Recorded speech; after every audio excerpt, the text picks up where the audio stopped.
Welcome to Telugu focus TV. నేను మీ Srinivas Reddy. Kodali నానికే big shock అని కూడా చెప్పుకోవచ్చు. ఇంతటికి ఎందుకు ఏమనేది కూడా ఈ వీడియోలో మనం తెలుసుకుందాం. వీడియోని పూర్తిగా చూస్తే మీకు అర్థమైపోతుంది. గుడివాడ మాజీ వైసీపీ ఎమ్మెల్యే అలాగే మంత్రి అయినటువంటి కొడాలి నానికి ఇప్పుడు బిగ్ షాక్ తగిలింది. రంగంలోకి గుడివాడ పోలీసులు కూడా దిగారు. తాజాగా మాజీ మంత్రి కొడాలి నాని అత్యంత సన్నిహితులుగా ఉన్నటువంటి వారికి 41A నోటీసులు కూడా జారీ చేశారు గుడివాడ పోలీసులు.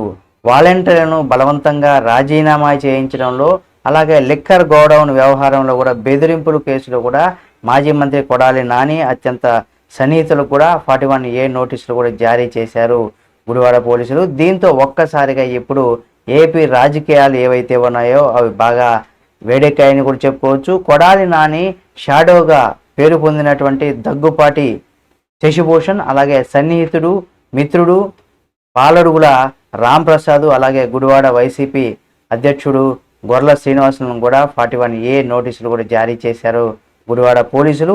అయితే ఈ రెండు కేసుల్లో కూడా మాజీ మంత్రి కొడాలి నాని కూడా కొత్త చిక్కులు కూడా ఎదుర్కొంటున్నారని కూడా చెప్పుకోవచ్చు. మాజీ మంత్రి కొడాలి నాని అప్పటి ఏపీ బెవరేజెస్ ఎండి వాసుదేవరెడ్డి అలాగే జేసీ మాధవీలత రెడ్డి తదితరులపైన కూడా వివిధ సెక్షన్ల కింద కూడా కేసులు నమోదు చేశారు గుడివాడ పోలీసులు. ఈ కేసులో కోర్టుకు వెళ్లడంలో కూడా 41A నోటీసులు ఇచ్చి విచారణ చేయాలని కూడా ఆదేశించడం జరిగింది ఆంధ్రప్రదేశ్లో. అలాగే ఆంధ్రప్రదేశ్ రాష్ట్ర కోర్టు కూడా దీంతో 1 టౌన్ పోలీస్ స్టేషన్లో కూడా 41A నోటీసులు కూడా అందుకున్నారు కొడాలి నాని సన్నిహితులు. అయితే ఇదే కేసులో మాజీ మంత్రి కొడాలి నాని ఇరికించి అరెస్ట్ చేయాలని కూడా టీడీపీ కూటమి సర్కారు కుట్రలు చేస్తుందని కూడా చెప్పుకొస్తున్నారు.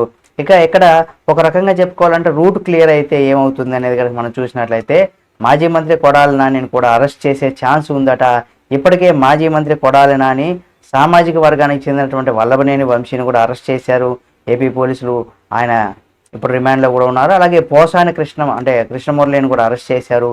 ఇదే తరుణంలో కూడా మాజీ మంత్రి కొడాలి నానిని కూడా ఇప్పుడు టీడీపీ టార్గెట్ చేస్తుందని కూడా ఒక ప్రచారం అయితే సాగుతుంది. మరి ఇందులో ఎంత వాస్తవం ఉంది ఏమనేది కూడా తెలియాలంటే మరి కొన్ని రోజులు మనం ఆగాల్సిందే. చూద్దాం ఏం జరుగుతుంది, ఏమని కొడాలి నానిని అరెస్ట్ చేస్తారా లేదా అనే దానికి సంబంధించి కూడా మీరు మీ యొక్క అభిప్రాయాన్ని కామెంట్ రూపంలో తెలియజేయండి. మరిన్ని వీడియోల కోసం మా Telugu focus TV channel subscribe చేసుకుని పక్కనే ఉన్న బెల్ బటన్ నొక్కడం మాత్రం మర్చిపోకండి.